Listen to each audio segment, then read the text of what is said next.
It's another week, and that means another batch of new PlayStation 4 game releases. While I would say that this week is one of the weakest weeks in terms of high-quality game releases, there's still a couple of interesting titles that I want you guys to be aware of. And even though they might not be on the marquee everywhere, there are still some compelling titles, and I think there are some games that might end up surprising you. And actually, in terms of one of these games, it actually used to be one of the more iconic PC games ever released. You've got a couple of exciting PlayStation VR titles as well, and a couple of other games rounding things out. So without further ado, let's get right into it, and let's kick it off with a psychological horror game in Layers of Fear 2. Yes, Layers of Fear is getting a follow-up title, and Layers of Fear 2 is touted as a first-person psychological horror game with an emphasis on exploration and story. Players control a Hollywood actor who heads the call of an enigmatic director to take on the lead role in a film shot aboard an ocean liner. Beware, for all may not truly be what it seems. The cameras are all focused on you, the center of the scene. Not just in character, you are the character. The part to play is singularly yours, written just for you. You are met with silence, no barking orders from the director, no call to action that you need to become this version of yourself. The demand to act fills your mind, but the script pages hold no words. Alright, so based on that description, you can definitely see the psychological elements come into play, and the game's features touts a story-driven exploration. You must explore the world around you, discover your past, and expose the reason for your having been cast for this film. Again, being a psychological horror title, it's part of the film, or are your memories just playing tricks on you? Your world may change with the slightest of provocations. You must decide what is real. An ocean liner setting your explorations into the depths of the ship that play the scenes for the film become ever more incredible and even more terrifying. And you've also got a classical, ominous soundtrack, which is absolutely paramount for a psychological horror game like this. An original score that's performed by the Sophia Session Orchestra. The game's reviews are already coming out, and it's not getting stellar reviews, but it is at a 72 on Metacritic, which is pretty good.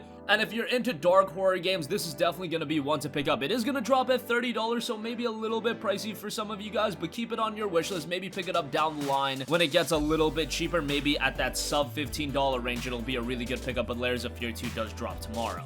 Next up, here's a game that's finally making its transition to the PlayStation 4. It's been a long time coming, and I don't know how excited people are going to be for this title, but DayZ is coming to the PlayStation 4, not tomorrow, but it will be dropping May 29th. I thought let's just mention this game as well. Kind of odd to do a Wednesday game release, but that's what DayZ is aiming for. A little strange, we don't typically see Wednesday game releases, but that's what's happening with DayZ, and DayZ is one of the most iconic PC games of all time. At this point, obviously, it's lost a lot of its luster, but going back to late 2012, 2013, DayZ just took the PC gaming world by storm. And yes, Arma was a major franchise, but it really uplifted the popularity of Arma 2 as well, and everybody that was a PC gamer was playing DayZ. Even though the performance wasn't great, the premise of the game being this open world zombie survival game, it was just so incredibly compelling, so engaging. And of course, at this point, I don't know if the game is really going to resonate at a high level like it did a while ago, based on all of these other games coming out, based on gamers' taste just changing, also based on it not being as compelling of an experience as it used to be. However, DayZ is still a game that I think is going to garner some traction just based on its name value, just based on the recognition it already has. The reason why I'm so skeptical on this and why I wouldn't recommend you to pick this up on day one, this game has had a litany of technical issues on PC, and now that it's coming to the PlayStation 4, I honestly don't have a lot of faith in it being great from a technical standpoint right from the get-go. However, there's a part of me that's still really excited for it given how much time I put into DayZ back in the day, but it is going to be dropping at a $45 price point. That's the price on PC, and that's quite hefty.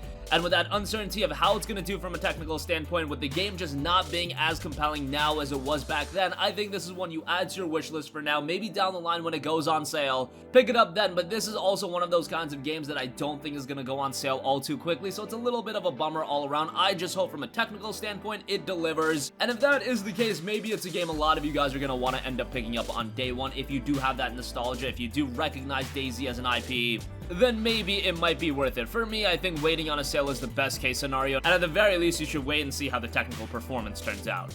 Alright, next up, here's another game that released on PC last year. Didn't gain a lot of traction, but it's a very interesting concept, and that is Golem Gates. Golem Gates looks to blend elements of real-time strategy and card battle. Collect cards, which in the game are called glyphs, containing your forces and power. Strategically weave them into a deck to prepare for battle, then unleash them in streamlined, fast-paced battles. The game is set in a desolate land ravaged by ancient wars. You are the Harbinger, an outcast with the ability to manipulate and command entities from the ash, leftover power manifesting itself in your barren world's atmosphere. atmosphere. The game touts dynamic diversity. 100 glyphs provide the options for your strategy, units, buildings, traps, buffs, debuffs, and techs. Create your own unique battle plan and counter your opponent's randomized drawing puts a slightly different spin on every battle. It also touts streamlined strategy. Build your forces and enhance them with glyphs. No production or research buildings needed. Capture resources in King of the Hill style without dedicated gathering units. Keep your focus where it belongs on the battle and fight where you have sight. Glyphs can be played almost anywhere you have an existing presence. Add more forces to a battle to turn the tide. Transform a scouting party into the army. Place emergency defenses to respond to the enemy, or hide an outpost in a direction that the enemy doesn't expect. The choices are yours, but beware, the enemy will do the same, and with the right glyph, your forces can be destroyed as fast as they were created. Again, be on the lookout for Golem Gates as it is dropping tomorrow. An interesting concept. It is $25 on PC, and those that played it thought pretty highly of it as the Steam reviews are very positive, but maybe it's another one that you'll want to wait on a sale for. However, just from a concept standpoint, it is rather interesting. Next up is a game that I talked a little bit about a while ago, but Unruly Heroes also makes the transition to PlayStation 4. This released on PC earlier this year, but now it's coming to the PS4, and it's a very charming action-adventure co-op puzzle platformer. The game has you experience the legend of the Monkey King solo or cooperatively with up to 4 players in local play. Master the combined strength of 4 different heroes by learning to use the best one for each new encounter and challenge. Test your reflexes against an assortment of challenging enemies and intimidating bosses. Possess your enemies to harness their strength and abilities, explore different worlds spanning a colorful fantasy universe, solving puzzles, and overcoming unexpected obstacles. Immerse yourself in spectacular art, animation, and sound, and fight against your friends in local or online PvP. Unruly Heroes was a game that was also received very well on PC, and 80 on Metacritic. Steam reviews are also looking pretty positive. Only a $19.99 title, so if you're wanting to get into a charming action platformer, Unruly Heroes isn't getting a lot of attention, but one to definitely keep on your radar. Alright, so all of those games are coming to your traditional PlayStation 4 platform. I also want to go over a couple of PlayStation VR games, as we do have a couple of heavy hitters on that end as well. First up is a game that I've been looking forward to quite a bit, and that is Blood and Truth. Blood and Truth is a big budget PlayStation VR title, and it tells that be the action hero. Star in your own explosive action movie blockbuster with a PSVR exclusive shooter. Battle through the crime-ridden London underworld as elite soldier Ryan Marks in your deadliest mission yet to save your family from a ruthless criminal empire. Take out your targets with breathless, over-the-top epic gunplay as you drive, parachute, and rappel across the city amid exciting set pieces. The game's key features to experience the thrill of becoming a big-screen action hero, live every moment of the drama with a unique soundtrack, and wreak havoc through an unpredictable story packed with twists, turns, and shocking revelations. The game is being released at a budget $39.99 price point, so that's pretty great. It's a first-party Sony title, and usually those turn out pretty well, so I hope something similar out of Blood and Truth that is dropping tomorrow for all of you guys with PlayStation VR want to be on the lookout for.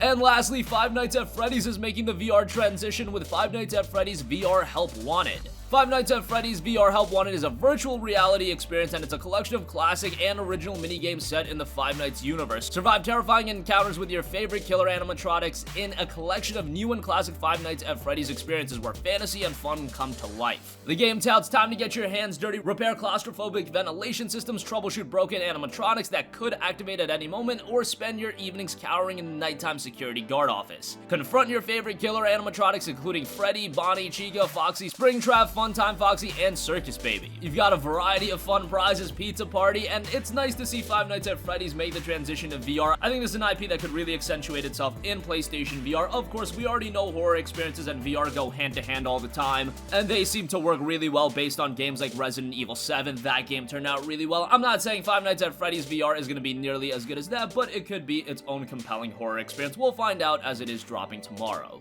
And that's gonna conclude this video. Again, while we don't have a ton of heavy hitters this week, like a few weeks ago where we had Rage 2 and A Plague Tale Innocence, we've still got Layers of Fear 2, which I think could be a great horror game. DayZ, while I'm skeptical of it, it's one of the most iconic PC games of all time, and seeing it come to PS4, that's pretty exciting. Golem Gates is a great concept. Unruly Heroes looks to be a great platformer. Blood and Truth is going to be awesome for you guys that own PlayStation VR. And Five Nights at Freddy's VR Help Wanted, another compelling VR title. That's going to conclude this video. Sound off with all of your thoughts in the comment section down below. Thank you for watching, and goodbye. Hey guys, we hope you enjoyed the video, and if you did, make sure to hit the subscribe button, and if you're already subscribed, do us a favor and hit the bell icon. This way you'll be notified whenever we post a new video. That's the best way to keep up with all of our uploads, and we usually try to upload 2 videos a day. And with the bell icon hit, you'll be notified whenever we do upload a video. As always, thanks for watching.